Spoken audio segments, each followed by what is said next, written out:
नवा दिवस उजाडतो आणि नव्या दिवसाला महायुतीतला नवा वाद समोर येतो। महायुतीला ऐतिहासिक यश मिळालं, पण अवघ्या 3 महिन्यातच ऐतिहासिक वेगानं महायुती सरकारमधले वाद समोर येत आहेत। एका पाठोपाठ एक अशा वादाची जणू मालिका सुरू झालेली आहे। आणि असं असतानाच आता मुख्यमंत्री फडणवीसांनी अजित पवारांच्या मंत्र्यांना दम दिलाय। काय आहे कारण, पाहूयात। धस कोकाटेंच्या विधानानं नवा वाद, अपात्रतेची तलवार, त्यात फडणवीसांचा वार। कृषी मंत्री माणिकराव कोकाटेंची आमदारकी आणि मंत्रिपद कोणत्याही क्षणी जाऊ शकतं अशी स्थिती आहे। आणि त्यात माणिकराव कोकाटेंनी मुख्यमंत्री फडणवीसांबद्दलच एक मोठं विधान केलंय।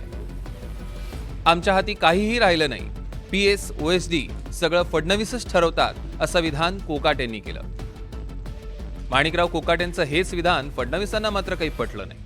मुख्यमंत्री फडणवीसांनी कोकाटेंना सुनावलं। या राज्यामध्ये आपल्या सर्वांच्या आशीर्वादाने खूप अतिशय उत्कृष्ट असं काम झालं आणि थंपिंग मेजॉरिटीने या ठिकाणी आम्ही निवडून आलो। निवडून आल्यावर पहिल्याच दिवशी मुख्यमंत्र्यांनी दम दिला।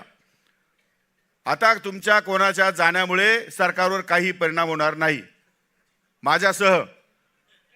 त्यामुळे जास्त मस्ती कराल तर घरी जाल। डिपार्टमेंटचं काम शिस्तीत लागलं पाहिजे। 100 दिवसाचा कार्यक्रम दिला। आमचे PS आणि OSD सुद्धा मुख्यमंत्री ठरवतात, हे पण सांगतो तुम्हाला।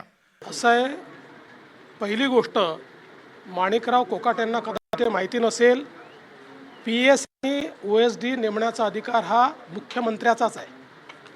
त्याचा प्रस्ताव मंत्री मुख्यमंत्र्याकडे पाठवतात आणि मुख्यमंत्री त्याच्यावर अंतिम निर्णय करतात। हे काही नव्याने होत नाही। मी कॅबिनेटमध्ये स्पष्टपणे सांगितलं होतं, तुम्हाला पाहिजे ती नावं पाठवा, पण त्या नावांमध्ये ज्यांची नावं फिक्सर म्हणून, ज्यांची नावं चुकीच्या कामामध्ये इन्व्हॉल्ड आहेत, त्यांना मी मान्यता देणार नाही। महायुतीत मिठाचा खडा पडायला सध्या कोणतंही कारण पुरेसं आहे असंच म्हणावं लागेल। बीड प्रकरण गाजवून धनंजय मुंडेंवर आरोप करणारे सुरेश धस यांच्या विधानानं महायुतीत एक नवा वाद सुरू झालाय। विधानसभा निवडणुकीत एकनाथ शिंदे गट आणि अजित पवार गटाला मतं फडणवीसांच्या चेहऱ्यामुळे मिळाल्याचं विधान सुरेश धस यांनी केलं। सुरेश धसांच्या याच विधानावरून महायुतीत आता वादाचे फटाके फुटायला सुरुवात झाली आहे।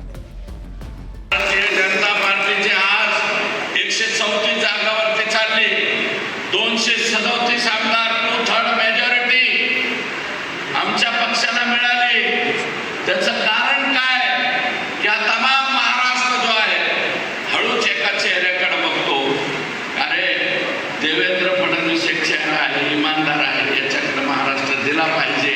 या प्रमुख मागणीमुळं, म्हणजे प्रमुख भावनेतून लोकांनी आमच्या बरोबर घड्याळ निवडून दिलं, आमच्या बरोबर बाण हल्ला, अजिबात मागं पुढं बघायचं नाही। सुरेश धस साहेबांचं हे मत जरी असलं तरी महायुती म्हणून आम्ही निवडणुकीला सामोरं गेलो। महायुतीच्या निवडणुकीला 2024च्या सामोरं जात असताना सर्व नेत्यांनी सांगितलं होतं की त्यावेळेचे मुख्यमंत्री आदरणीय एकनाथजी शिंदे साहेबांच्या नेतृत्वाखाली महायुती ह्या निवडणुकीला सामोरं जाते आहे। आणि त्यावेळी चेहरा हा आदरणीय एकनाथजी शिंदे साहेबांचा घेऊन आपण या ठिकाणी निवडणुकीला सामोरं गेलो। सुरेश धसाने त्यांच्या पक्षाबद्दल चांगलं बोलावं यात काही गैर नाही, परंतु संपूर्ण महाराष्ट्र जाणतोय ही निवडणूक एकनाथ शिंदे साहेब मुख्यमंत्री असताना त्यांच्या नेतृत्वात लढवली गेली। हे दोन्ही नेते मान्य करतील। आणि एकनाथ शिंदे साहेबांनी जे 24/7चं काम केलं त्याला प्रचंड जो काही प्रतिसाद मिळाला आहे, त्यामुळं म्हणजे पूर्वी कधी न घडलेलं यावेळेला घडलं आणि इतक्या बहुमतामध्ये सरकार आलं। त्याला credit goes to Eknath Shinde Saheb.